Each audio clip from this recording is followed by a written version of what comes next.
Secret Schools of Magic and Occult Exercises by Franz Hartmann. Introduction. Since time immemorial, the urge for the mysterious has stirred in the human heart, because within it dwells the great mystery itself. Man himself, or rather that which is superhuman and of a divine nature within him, constitutes the great riddle, the Sphinx which infallibly plunges into the abyss anyone who does not solve it, because it can only be solved by man recognizing the greatness of God. In this recognition, however, the illusion of separateness vanishes. Thus, the great mystery can only be attained through the mystical death, which signifies the disappearance of the self-illusion in the light of the awakening knowledge of God. This awakening or this resurrection in the spirit is true self-knowledge, is knowledge of God or theosophy. But it is also nothing other than true magic. For the word magic signifies wisdom, spiritual greatness, and spiritual power, through the awakening of the knowledge of God. Because man enters into a higher state of existence, higher divine and magical powers are also awakened within him. Overcoming the illusion of self and attaining the knowledge of God is a long and arduous path. It is the highest purpose of human existence on earth, and countless revisits to the school of life are necessary before all darkness and all error vanish and the light of divine wisdom is fully manifested in man. Each person must also progress on the path of perfection through their own effort and the practice of virtue.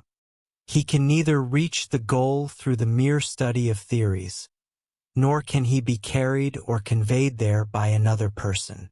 But those spiritual students who have already advanced on this path themselves can indeed serve as signposts and guides to others. For this reason, schools of wisdom have existed since the most ancient times, in which the secrets of true religion, that is, the relationships that the earthly and transitory ego of man has to the true and divine self of all humanity, were taught partly through oral instruction and partly through symbolic representations that brought internal processes into sensory perception. The subterranean rock temples of the Indians, the secret chambers of the pyramids of Egypt, etc., were dedicated to such purposes. In the Eleusinian mysteries, to which even the highest dignitaries of the state were not admitted if they lacked the required purity, only the worthy were initiated into the divine secrets of nature, and many a discovery that is today considered a conquest of modern times, such as the movements of the celestial bodies, was known to the sages of antiquity through their own spiritual intuition and was entrusted to the mature under the seal of secrecy. The foundation of this instruction was a spiritual worldview through which, in contrast to the material mechanistic view of modern times, the entire universe was recognized as the body of the deity, and everything within it as manifestations of the one life springing from divine existence. In the secret schools of the East, the mysteries are still taught today. In the Catholic Church and in Freemasonry, remnants of the mysteries and their symbols can still be found, even if the meaning of these symbols has been lost to most because they possess no knowledge of God, and only the spiritless forms remain for priests and laity alike. In the Middle Ages, various schools emerged that were led by masters and recognized the spirit within the forms. Of these, we wish to mention the Rosicrucians and Jacob Boehme, Theophrastus Paracelsus, Luther, and Eckartshausen. As long as such schools, churches, or communities consisted of a few individuals earnestly striving for true knowledge, they could be regarded as genuine schools of wisdom. But as soon as they opened their gates to the great multitude, folly and ignorance gained the upper hand, until finally the few enlightened ones were driven out or withdrew, leaving only the caricature of a school of wisdom. Indeed, this has always been the fate of secret schools as soon as they became public. This will always be their fate, as long as wisdom does not gain dominion over ignorance among mankind. by virtue of an astrological law, a greater urge for the unknown and mysterious becomes noticeable again and again at certain periods of time. The pendulum swing of the way of thinking had already, in the last third of the 19th century, swung back in the material direction to its extreme point: spiritism, superstition, and clerical dominance. Mysticism occupies not only gifted minds, but also blockheads. There is once again much talk of mysterious schools of occultism, and curiosity is stirred to know what is to be heard in these schools. Just as in former times, through the disclosure and misunderstanding of some of the secrets and teachings of alchemy, a guild of gold-makers, quacks, impostors, and charlatans arose, and just as folly ultimately became so rampant that in the end even the name of alchemy became a laughingstock for the learned, so now the same spectacle threatens to repeat itself, even if the mask is changed today and folly thus appears under a different name. Bright and clear is the ray of light born from the sun, but when it becomes embodied, it takes the form of the vessel in which it shines. That which is straight is twisted in twisted minds. Through the mediation of Helena Blavatsky, sublime spiritual truths from the high school of the masters of wisdom were brought closer to earthly human understanding. Ignorance has already taken possession of them and disfigured them. Stupidity is the cause of inactivity. Greed, the motive of action. One class of people wants to know nothing of the light.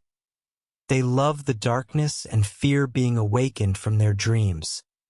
They do not want a fresh wind from the east to destroy their delusions. The others seek to use the glimmer of light that has fallen upon them for selfish purposes. They believe they have found a means to shine before the world. In their megalomania, they seek to make themselves into gods, without understanding that their self is an illusion, and thus the greatest obstacle on the path to true knowledge. Few absorb the light within themselves. Most seek only the satisfaction of their curiosity. But since limitation cannot comprehend the infinite, for that requires leaving the limited by surrendering the illusion of self, the glimmer of wisdom in their heads is transformed into folly by their limitation. Thus we see how, alongside the sense for the mystical in the few, a morbid mysticism spreads and inflates itself among the many. Besides these two classes of people, there is yet a third, which consists of impostors. Goethe says, "Miracle is faith's favorite child." Superstition, indeed, produces no miracle workers, but it does produce many false prophets. They exploit people's inclination toward the mysterious by inviting the gullible, on whose purses they speculate, either through public advertisements or confidential letters, to entrust themselves to their secret guidance. One continually hears of the establishment of alleged societies and occult schools, whose leaders, upon closer investigation, turn out to be degenerate and unappreciated geniuses who have resorted to this last desperate means of establishing a comfortable existence for themselves, and now, as unknown superiors, declare themselves ready to confidentially impart the secrets of the 7 sages of Zoroaster, etc., to the curious seeker in exchange for a sum corresponding to his willingness to make sacrifices. The dupe who allows himself to be caught is then admitted with more or less ridiculous ceremonies into the league of the artificially enlightened, and if he does not, as frequently happens, end up becoming a fool or an impostor himself, he leaves the society again after a shorter or longer period, poorer in money and self-respect, but richer in experience gained through disappointed hopes. At times, one finds among these alleged leaders and guides people who act in good faith but out of ignorance, thereby deceiving themselves.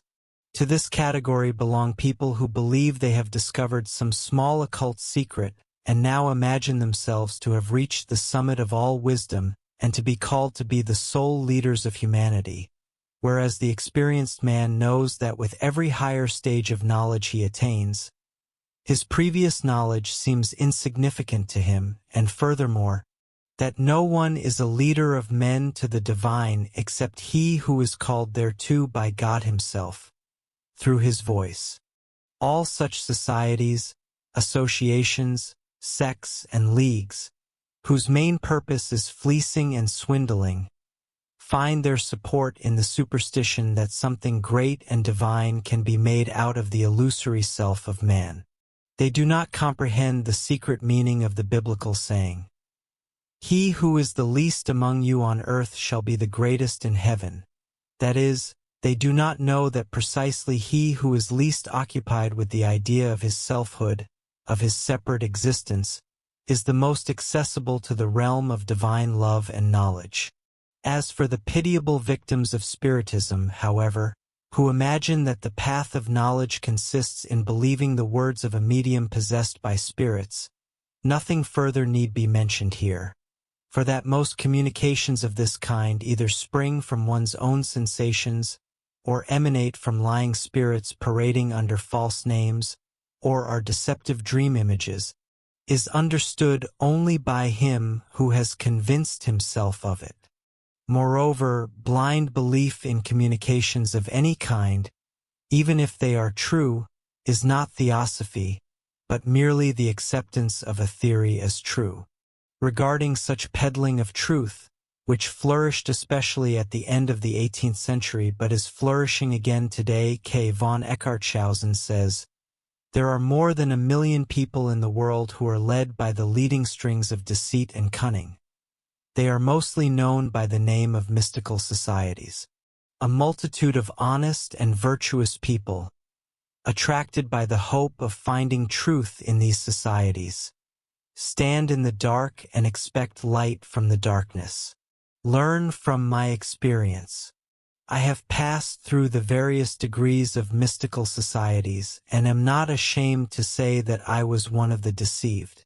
I got to know the best of people there. But they were led along by the hope of finding wisdom there, and in doing so were always deceived. Unknown superiors wrapped themselves in the mask of virtue to conceal their selfish designs. They hid their malice under hieroglyphics and symbols stolen from the sages of antiquity. The sacred pentagon of the ancients is shattered. The children of light have become sons of darkness. The edifice of the mysteries has sunk, and serpents hide beneath the ruins. Take the blindfold from your eyes, break the chain of slavery. Seize the torch of reason and illuminate the dark vaults of the mysteries. There is only one single, true light that shines for man in the darkness when he wishes to explore the secrets of God in nature. Reason illuminated by divine wisdom. There is also only one single teacher of wisdom, this very light of wisdom which illuminates reason. Furthermore, no one gets to know this light unless he receives it within himself so that it penetrates his soul. The being that receives this light is the angel in man. The outer man obtains only the reflection. Those who are filled with this light are the masters of wisdom. They are so not by their own power, but through the power of wisdom itself, which is but one, yet manifest in them. Therefore it is also said, "No one shall call himself master, for only one is your master, namely Christ." A mystic of the Middle Ages says of those who are called to be teachers, "Who are they, however, who may hope to become co-workers in the sanctuary that is to be filled with the sublime glory? They are pure, holy, and detached souls destined for this purpose, who bear the designation of heavenly wonder-workers and masters, because they stand firm in the great mystery, and because they have attained omniscience through the revelations of wisdom, the great revealer of this secret knowledge and power, which was already practiced before this world existed with its workings. There is only one single light of the knowledge of God, and therefore only one single school in which wisdom itself is the teacher. Its classroom is the universe, and its method of instruction is experience. The unknown superior in this school is the Holy Spirit, that is, the Spirit of knowledge, which penetrates the soul and becomes manifest in the heart of man. In this school, the communion of the wise exists. The occult nature of this association consists precisely in the fact that it is not an external, visible society, but a spiritual fraternity whose members, even if they do not know one another personally at all, are nevertheless all indissolubly linked together by the common bond of love for the good.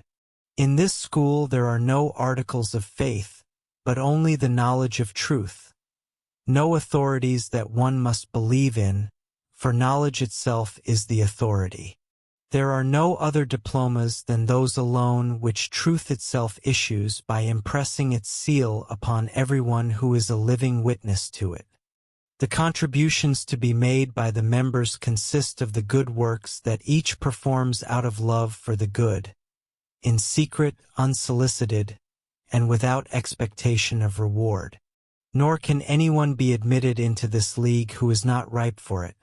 Just as little can entry be denied to one who is qualified to enter. For the light of wisdom is, like the light of the sun, free to all. Whoever enters into this light is illuminated by it. But he who remains in darkness, or lights a light for himself therein, has only the darkness or his self-made light, but he lacks the light of wisdom. Nor can he, by any comedy he plays, come into possession of the true light. All this is extremely simple, but for this very reason it remains incomprehensible to all those who are accustomed to think in a complicated manner and are therefore incapable of clear perception. The real secret school of occult science is therefore a spiritual community of like-minded souls. An external society is not in itself secret or occult, but could at most be called a hidden society. Everything esoteric ceases to be esoteric as soon as it appears externally. Furthermore, external associations only possess value when dealing with external matters. In such cases, it is not merely a question of being listed as a member of the association, but of being active within it. Every association that performs works of charity and thereby counteracts selfishness is a true school of wisdom. But anyone who joins a so-called mystical society in the selfish expectation of being transported into the realm of truth through some hocus-pocus, without their own spiritual growth and without the unfolding of the divine forces within themselves, is living in a fool's paradise and deceiving themselves. In the end, no association is needed for this. We must not confuse knowledge with that realization which consists in the actualization of ideals within ourselves, nor mental representation with experience, nor the intellectual realm with the far higher realm of divine wisdom. Where mental concepts and scientific matters are concerned, instruction, logic, and comparison are appropriate. But where it is a matter of the sensation and perception of the eternal, of one's own spiritual divine intuition, all speculating, philosophizing, proving, and instructing have no other possible use than to dispel the errors that stand in the way of this intuition. Where no errors exist, however, no correction is required. For this reason, one finds far more people who grasp what is true in nature among unlettered nature peoples than among the scholars, who cannot see past their mountains of opinions, conceits, and delusions.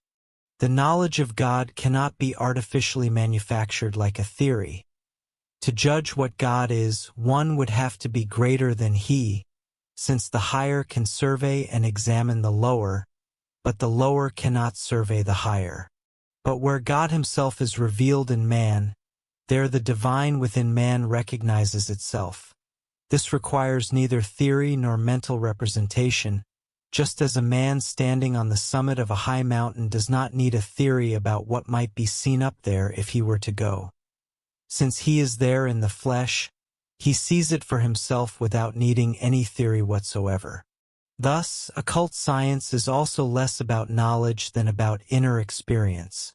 For all knowledge without experience is but a play of fantasy, and true knowledge only arises when it is confirmed by experience.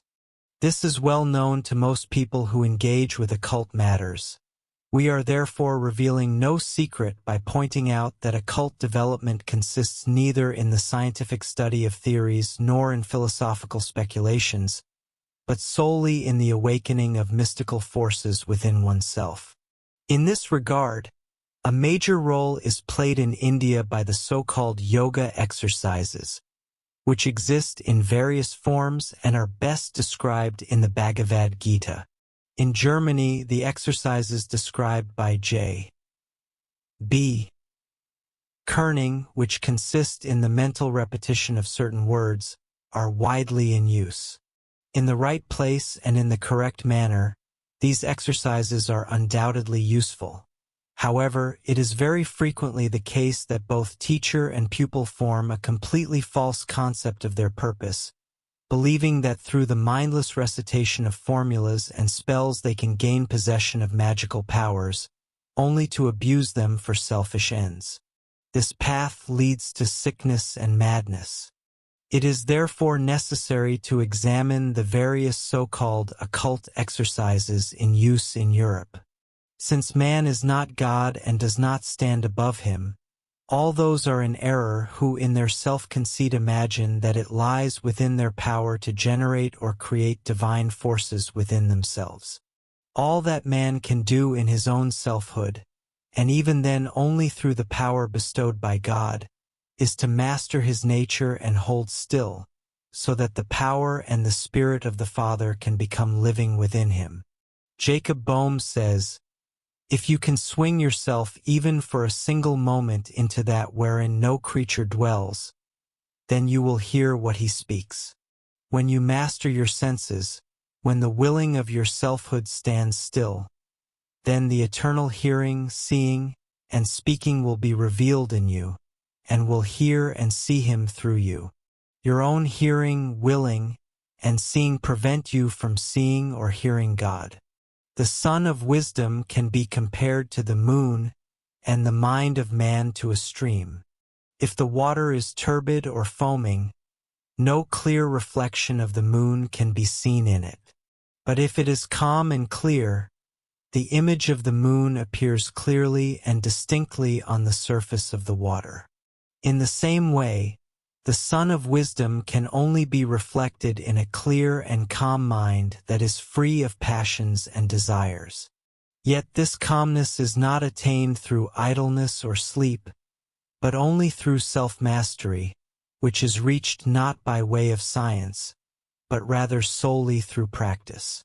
Miguel de Molinos says, "You must know that your soul is the center, the dwelling place, and the kingdom of God. In order that the sovereign of this kingdom may rest upon the throne of your soul, you must endeavor to keep this throne pure from guilt and defects, free from fear, passions, desires, and mental representations, and never to lose your inner peace amidst all temptations and tribulations. To summon a third witness, let us hear Thomas à Kempis. Man's progress consists in surrendering himself with his whole heart to the will of God, not seeking his own, neither in small things nor in great, neither in time nor in eternity. The same is taught by the scriptures of the Indo-Aryans. Their teaching culminates in the Bhagavad Gita, which says, 'He who is pure of heart and wholly devoted to me, firmly resolved upon the good, self-controlled and free from attachment and aversion, who dwells in solitude in the center of his heart, contemplating the all in love, who is ever moderate in all things, mastering body, tongue, and mind, free from impatience, pride, lust, anger, selfishness, and greed, clinging to nothing that this earth or the heavenly world could offer him, he enters into Brahma.' and having become one with the Spirit of the All, his spirit attains eternal rest in God. We could add many other citations, were it necessary to prove what is already self-evident to anyone who possesses insight. The role that man plays in his occult exercises is passive toward what is above, and active toward what is below. He masters his lower nature through his inborn and awakening higher nature. He allows the higher nature to come into effect within him by not resisting it, but rather by desiring to receive the higher into himself. The 4 pillars of self-mastery, which must be attained and practiced, are faith, renunciation, sacrifice, and prayer. Chapter 1. Faith. If the light of divine wisdom is to reveal itself in man, the existence of this light is required above all else. With our physical eyes, we perceive the existence of sunlight in cosmic space and observe how plant life thrives under its influence. Nor is it necessary for the plant, in order to grow, to have scientific proof of the existence of sunshine. It feels it and does not resist it. The rose opens its buds to it, stretches toward it, and receives it. That is enough. Likewise, for the existence of the Spirit of God in the universe, we have no proof that would satisfy those who do not recognize him. We cannot see him with bodily eyes, but we can feel him in the soul, and if our hearts open to him, if our mind strives toward him, if we do not resist him but receive him into ourselves, that is completely sufficient. But the Spirit of God in the universe is the Spirit of truth, which is in us and everywhere, which becomes for us the light of knowledge if we succeed in recognizing it. The world sage Sankaracharya says, "The first condition for attaining self-knowledge is the possession of the ability to distinguish the eternal from the transient." Friedrich Ruckert says, "What thinks the eternal within me must be eternal." This feeling of the eternal through that which is of a divine nature within ourselves, this feeling, which is just as reliable as the feeling of the sun's warmth upon the skin, and far more reliable than any scientific proofs of the existence of God could possibly be if the feeling is lacking, this feeling is faith. It is a characteristic of misguided scholars to reject everything they cannot grasp with the intellect because they do not feel it. Nevertheless, their intellect should tell them that what one cannot feel, one is even less able to comprehend. Moreover, the intellect is not there to make feeling dispensable. Spiritual truths can only be grasped intuitively through reason. Only then is it the intellect's turn to examine what has been felt and discovered. Feeling perceives. After that, the intellect tests whether what has been felt also appears probable to it. But what the intellect finds without feeling, through calculation or deduction, is not perception but merely probability.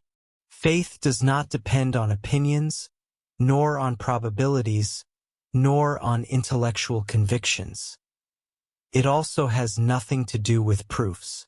It is the inner conviction that springs from the inner feeling of the omnipresent spiritual life, the life which is the source of all outer vital activity and of all phenomena.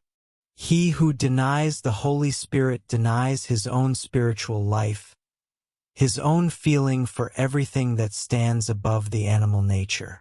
This spirit is the spirit of knowledge, the absolute love from which all life springs, the light of the Logos, from which everything is created, the world soul in the highest sense of the word. It is symbolically referred to as the Mother of God, that is, as the light of truth, from whose womb the sun, knowledge within man, is born. Just as the dawn appears in the firmament before the sun rises, so the feeling of the divine spirit awakens in the heart even before the spiritual sun of true knowledge appears in consciousness and illuminates the soul.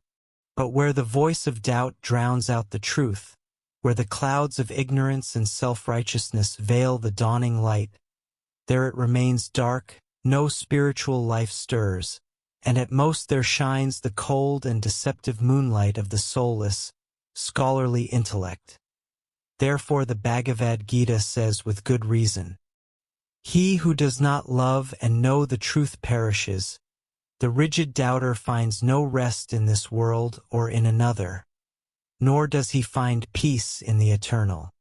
He who repels every noble and higher impulse because his foolish intellect does not comprehend it, sins against the Holy Spirit and commits spiritual suicide, which no one can forgive him. Faith is the fire, love is the flame, light is the spirit of knowledge. But the life of faith is the works it performs out of love in the spirit of truth." Spiritual faith is like a plant. It cannot be manufactured. It springs from the seed of self-knowledge in the heart. It grows through the power of love. It becomes strong through action, and can finally become a mighty tree of knowledge, permeating the entire universe with its branches. He who has true faith in his heart needs no other master, for he is taught by wisdom itself, which speaks to him within through his feelings, without any loud words being heard. The knowledge of the faithless, on the other hand, moves only around the eternally revolving circle of probabilities and changing phenomena. They trade in words and phrases, but they do not recognize the truth. Chapter 2.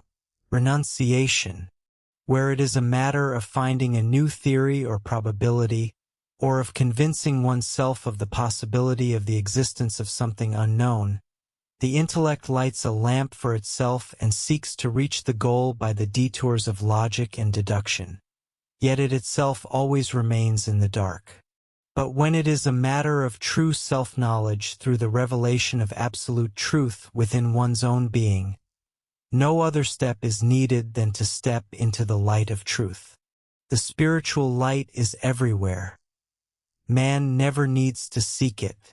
He himself is the darkness. If he steps out of the darkness, he enters the light. Thus he finds the light by renouncing the darkness, the self, the separateness. All human suffering springs from the darkness of ignorance and the fire of desire. Against this, there is no other remedy that brings redemption and lasting healing than the light of knowledge, which we attain precisely through renunciation. But by renunciation one does not mean inactivity or blind submission to something that cannot be changed, but rather the relinquishing of the lower, whereby the higher is attained. In other words, renunciation means attaining mastery over oneself. But what in man attains mastery over the self? The animal or the animal man cannot master himself. He can be restrained from following his instincts by fear of punishment, or induced by hope of instruction to do something for which he lacks the inner impulse, but he does not master himself. In contrast, the power to master the lower consciousness rests in the higher consciousness.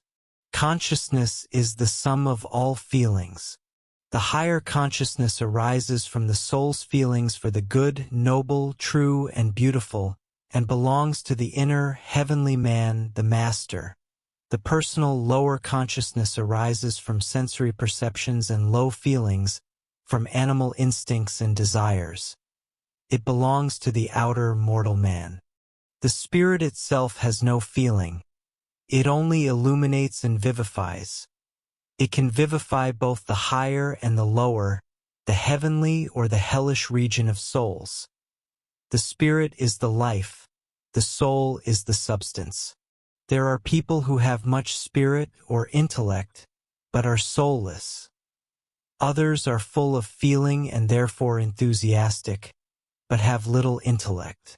Yet the knowledge of the inner, heavenly man within us, whose dwelling and unwilling instrument is the personal man, cannot be obtained through scientific descriptions. Indeed, the ultimate purpose of all occult exercises and of entire existence is to get to know this inner master itself, so as to attain union with him, the God-man within us. Occult science is called occult because it refers only to the life of the heavenly man within us. It will also remain eternally occult, that is, hidden from all people however learned they may be, as long as they feel nothing of an inner life and do not truly recognize the existence of God, who dwells within themselves and in everything. To form an idea of the relationship between personal consciousness and true God consciousness, we can view the deity in creation as a spiritual sun, from which a ray of light falls onto a clear mirror, forming there a sum of sensations that represents the ego of the heavenly man. From this mirror, in our illustration, the reflection falls onto a polished metal plate, which represents the astral man. From there onto a wall by which we conceive the outer man. Thus we have three images of the sun, each of which is the weaker reflection of the preceding higher state of consciousness. No one can in reality perceive anything of which he is not conscious. The renunciation of the occultist thus consists in his renouncing the lower in sensations and desires, receiving the higher into his consciousness, and allowing it to become manifest within himself. The real self of all men is the immortal Logos himself. The closer we approach him, the closer we come to divine self-knowledge, and thus ever closer to dominion over the self. The practice of yoga thus means overcoming the delusion of self and the illusions arising from it. Selfishness, greed, self-conceit, megalomania, ambition, envy, the desire for earthly and heavenly possessions, intolerance, and so forth. But the yogi does not accomplish this through his personal desire, nor through greed or self-will, but through the power of the consciousness of the higher within him. Every rational person performs the same yoga practice, even if he has never heard the word yoga in his life. He must practice it to a certain degree every day, for no one can go through life entirely without self-control. In this, the human animal will subordinates itself to the human divine will, and thereby sacrifices itself within it. Through this, man's will is not lost, but becomes one with the higher will. The God-man within man attains dominion over the lower self through this renunciation.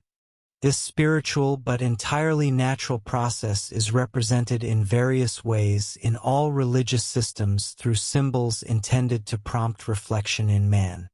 The victory of St. George over the dragon, the overcoming of the powers of hell by the Archangel Michael, and many other symbols of the Church bring before our eyes the victory of the spiritual over the material and urge us to practice mastery over the self. The Bhagavad Gita describes this struggle, which takes place in the universe as a whole, as well as in every human being striving for perfection. Everywhere, within as without, in the spiritual as in the material, light struggles with darkness, and where light becomes manifest, darkness vanishes. Man has, according to the degree of the freedom of his will, the power to take part in the struggle of light against darkness, or else, to unite his resistance with darkness and fight against the light. But the degree of the freedom of the will depends on the degree of knowledge, and knowledge rests upon experience.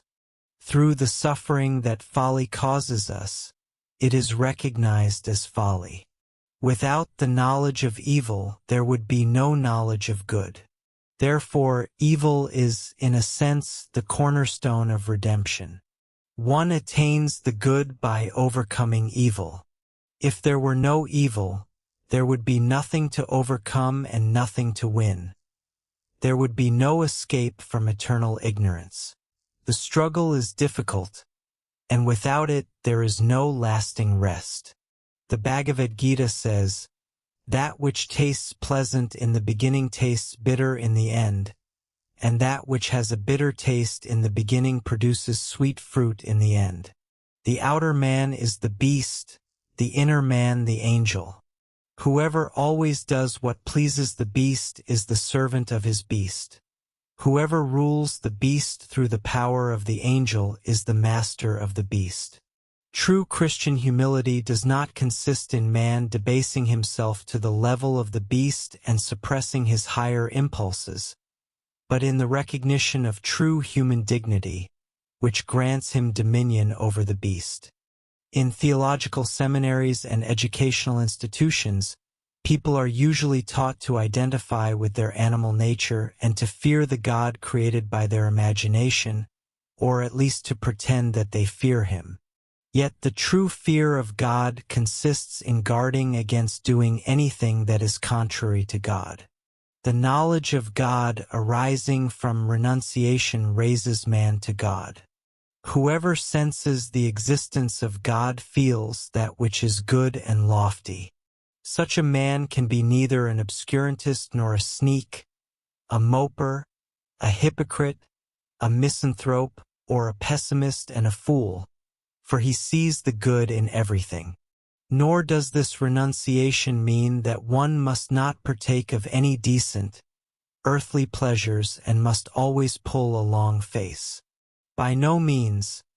Sadness is even counted among the deadly sins in the Buddhist religion, because it is a denial of the good and springs from selfishness. The wise man lives with the world, yet not in it. One can find pleasure in a monkey farce without being a monkey oneself. But the sanctimonious bigot, who would like to take part in a monkey farce but does not dare to because he fears being punished for it, stands even lower than the monkey, since he is too cowardly to be a monkey. The true pride of man consists in his recognizing true human dignity and the greatness of God within himself. Priestly pride and scholarly conceit, on the other hand, are vain of the advantages of personality. It is false self-consciousness when the ape in man imagines himself to be a superman or a god. True self-consciousness consists in the consciousness of the higher existence arising from the knowledge of God, in the recognition of the power of principle over desire. The Pharisee imagines himself to be good, and knows nothing of God. The wise man recognizes that everything which appears to be good comes from the source of all good, and he knows nothing of himself. The good belongs to the God-man within man, and he is the Lord and Master, the Son of Light, the Jesus of the Christian Church. Where he attains dominion within man, there reign quiet, peace, and bliss. His kingdom is the heaven within us, which we create for him. Chapter 3. The Sacrifice. Every renunciation is a sacrifice. Whoever sacrifices his personal self, his lower possessions, desires, and passions to the higher self, offers the best sacrifice, and yet, in truth, sacrifices nothing. For what he sacrifices consists of nothing but illusions, and what he receives in exchange for his sacrifice is reality. Yet this sacrifice is difficult, for as long as man does not recognize his own true and divine nature, he is nothing other than the product of an idea, and therefore himself an illusion. To him, as an illusion, all other illusions are supposedly reality, just as a dreamer, as long as he is dreaming, does not for a single moment doubt the reality of the things he sees in his dream.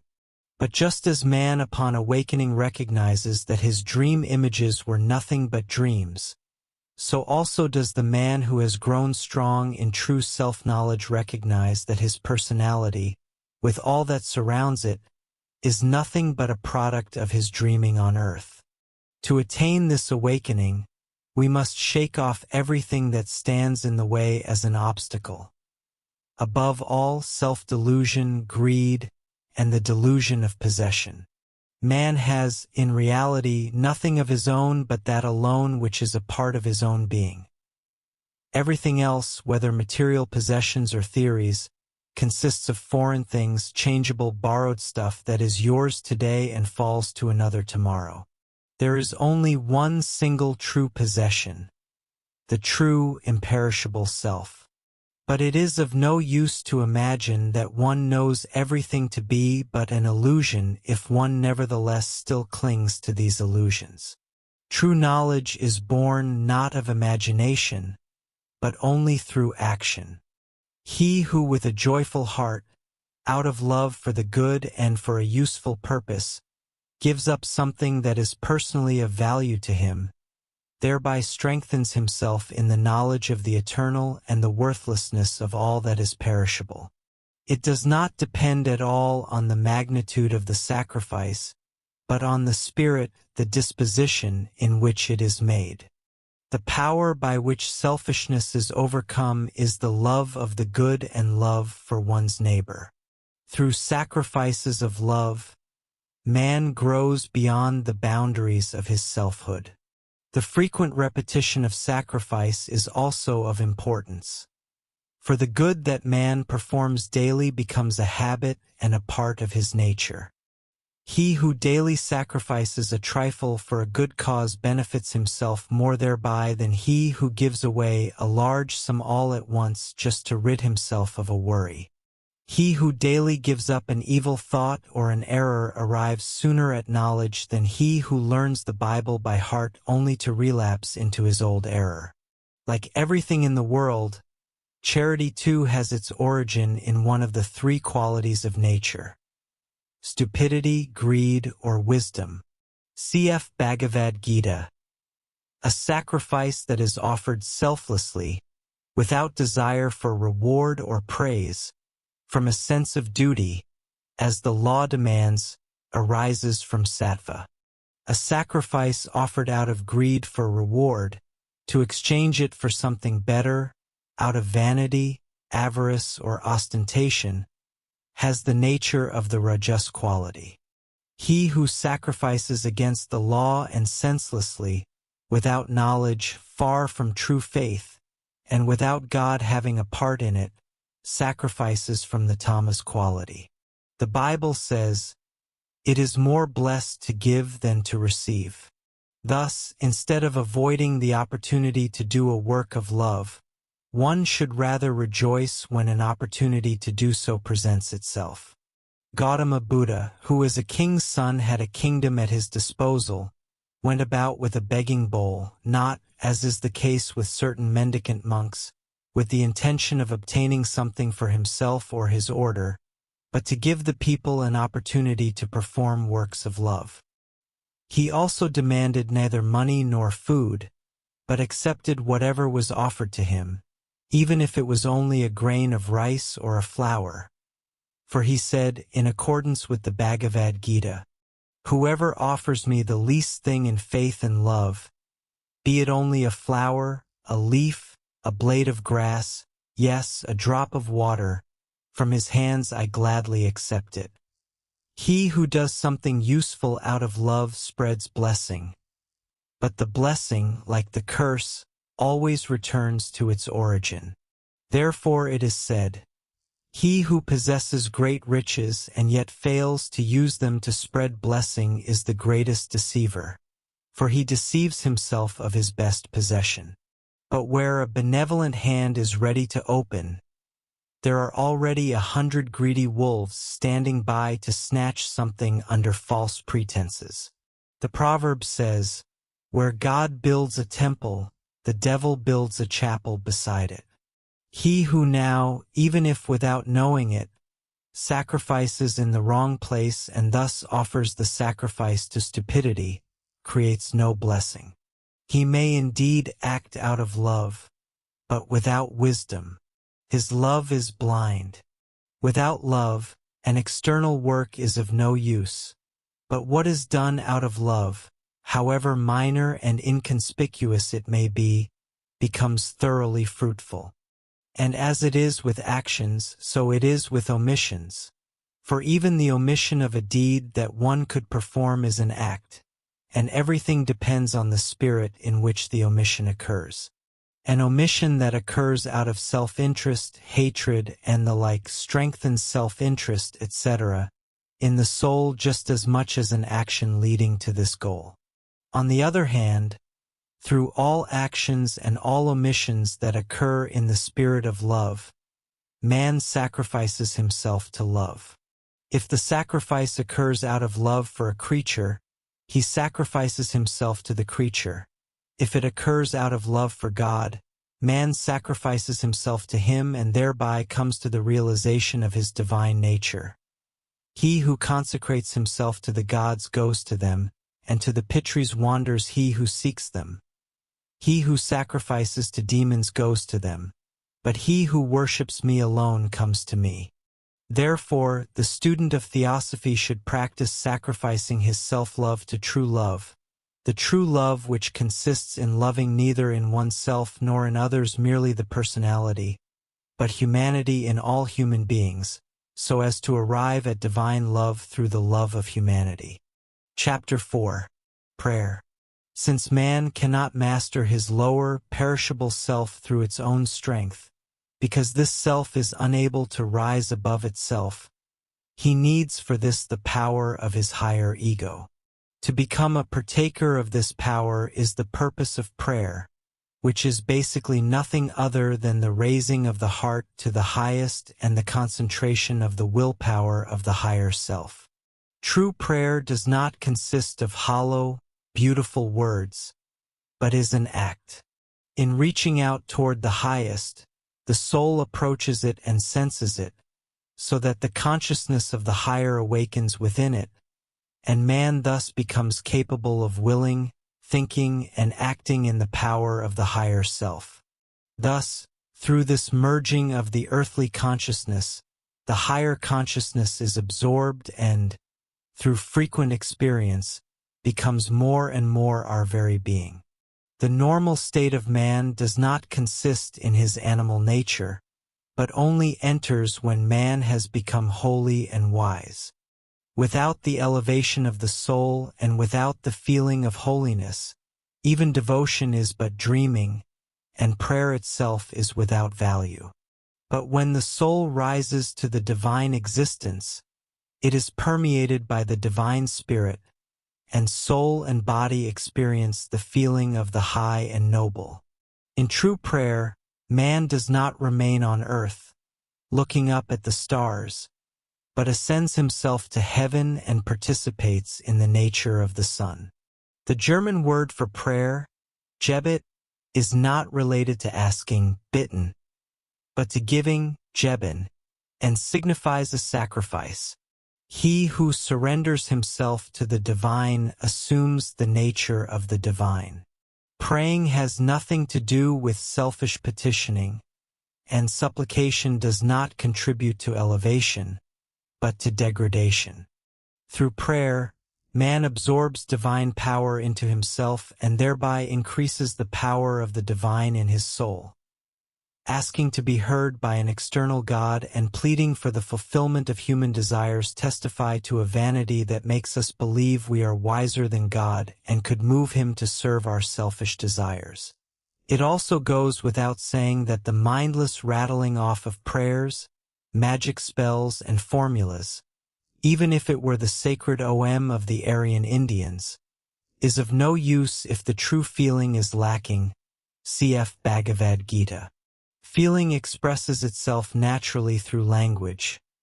He who wishes to express outwardly what he feels inwardly does not need to search long for words or rehearse a speech. Just as creation sprang from his spirit through the word of God, so the spirit of man draws his ideas from the depths of his feeling, and the intellect gives form to the words. What is the lost word, whose loss the Freemasons mourn, other than the feeling of God in the heart, from which the form-producing, divine power of the word sprang? A language without feeling is spiritless. Even the most beautiful phrases, if one does not feel the thoughts they clothe, make an impression only on the imagination, but not on the soul. It is spiritual power alone that penetrates from heart to heart through language. Not without reason, in the various religious systems, is great importance attached to the pronunciation of certain words, which must be done inwardly, with deep devotion, concentration, and from the heart. The Indo-Aryan strengthens himself inwardly by pronouncing the word Rama, which is an invocation of Vishnu, the all-penetrating deity, and which basically means nothing other than Christ. The Christian Church recommends invoking the name of Jesus. The Muslim calls Allah, the One, to mind when he wishes to rise above suffering through his power, and so forth. Thus, among all peoples, there are certain mantras that express feelings corresponding to certain circumstances. In this way, the Lord's Prayer of the Christians can also be regarded as a collection of mantras that are of deep significance and strengthen man inwardly, if he understands or at least feels their meaning. The Lord's Prayer is meaningless to the senseless, a degrading begging for the greedy, but a powerful means of elevation, mercy, and strengthening for him who grasps the spirit of the prayer. The first petition recalls to man the existence of his heavenly and eternal I. The third fills the mind with the power of the ego. The second raises us above the earthly to purity and sanctification. The third opens to us the kingdom of the knowledge of God. The fourth fills the soul with divine power, as the will of man is merged into the divine will. In the fourth, the willingness to receive daily more divine nourishment for the soul is expressed. Every church that has the Holy Spirit, that is, in which the spirit of knowledge of truth finds its dwelling, is an occult school of magic, where higher knowledge can be obtained, which belongs only to the inner man and is therefore occult, hence inaccessible to external, superficial pseudoscience. The churches, sects, societies, and schools, on the other hand, which do not possess the spirit of holy self-knowledge and therefore have no inner faith, whose goal is self-glorification and self-deification, which have filthy self-interest, fear, and greed as their driving forces, whose blind followers are spiritless zealots, where religion is nothing more than dreaming and fantasy based on credulity, where symbols of truth are discarded because their meaning is not understood. These splitting products of darkness are will-o'-the-wisps that lure men striving for knowledge into the swamps of superstition. The foundation of their existence is stupidity. Their end is nothingness. Far more dangerous still, to themselves as to humanity, are the sons of the fire of desire, who indeed possess intellect, but no feeling for the good, whose soul is self-conceit, and whose dwelling is megalomania. These insubstantial larvae, who wish to make their foolish brain intellect the judge over the secret knowledge of the God-man, are found in particularly large numbers in the so-called mystical societies, whose endeavors are directed towards satisfying scientific curiosity, acquiring magical powers, and using them, even if only for experimental purposes, to the detriment of their fellow men. These are the schools of black magic, to which many a person belongs without knowing it. Their foundation is passion. Their end is hell. The foundation of all true knowledge is realization, to which both spirit and soul belong. The true student of theosophy knows that spirit without soul is insubstantial, and that the soul without spirit possesses no intelligence. Just as the wind blows into a cave through one hole and out through another without leaving a trace, so the spirit flows into the human organism and goes out again, unless it finds its resting place in the soul and is secured by the substance of the soul. Without the experiencing of truth, all knowledge is empty appearance. Only the knowledge that we experience within ourselves becomes bound in the soul, and thereby a part of its essence. Thus, all occult exercises are concerned not with empty knowledge, nor with observations or scientific experiments, but with the growth and illumination of the soul. One cannot control thought through thought, nor imagination through imaginations, but only by experiencing oneself as rising above everything imaginable and thinkable toward the eternal. This happens not through the power of imagination, but through the power of realizing the eternal in the heart of man. The soul has many stages to climb on the path to perfection, but every stage means growth and increased magnitude, until the soul has finally become a great soul and has attained that union with God which enables it to enter nirvana, that is, by completely relinquishing all selfhood, to attain divine omniscience, to dissolve into the deity, just as the spark of fire unites with the light in the flame, to become one with the deity. At every stage it reaches, its perception expands and a new realm of feeling and realization opens up to it. While the metaphysicians of the West are submerged in rationalism and eagerly strive to remain as they are, dragging the lofty and divine down to their lower way of thinking and making it serve their selfish purposes, the true worshipper of wisdom, whose spirit dwells in the light of the East, seeks to elevate himself to the divine, to absorb it into himself, and thereby to become wise himself and an image of God. His occult exercises, therefore, consist above all in the renunciation of the earthly, in the elevation to the divine, and in the ultimate merging of personal consciousness into God consciousness. Thereby he arrives at the realization of his true divine existence. Friedrich Ruckert describes this exercise in the following words.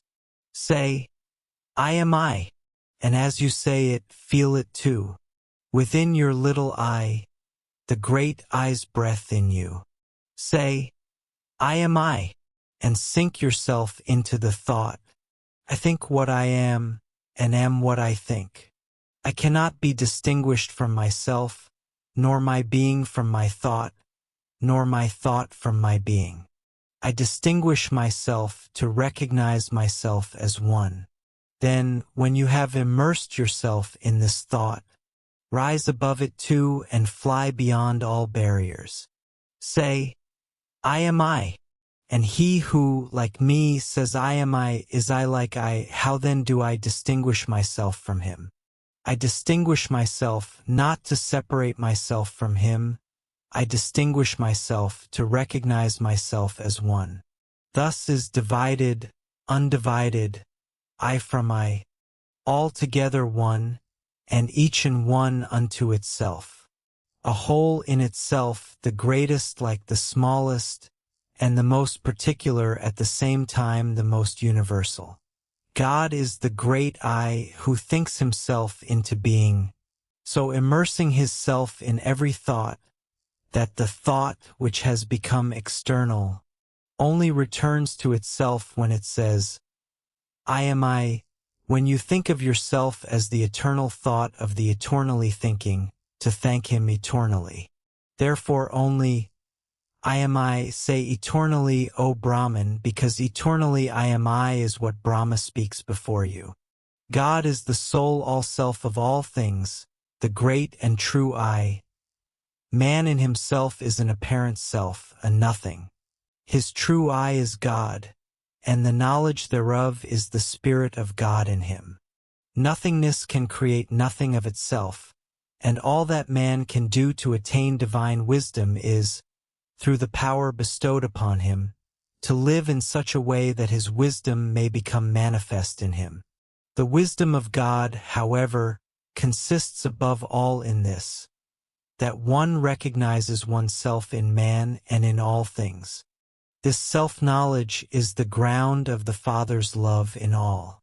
The highest and first commandment of the disciple of wisdom can therefore be none other than love and recognize the unity of God in all his manifestations, and in your neighbor your own immortal self. End of the book, Secret Schools of Magic and Occult Exercises.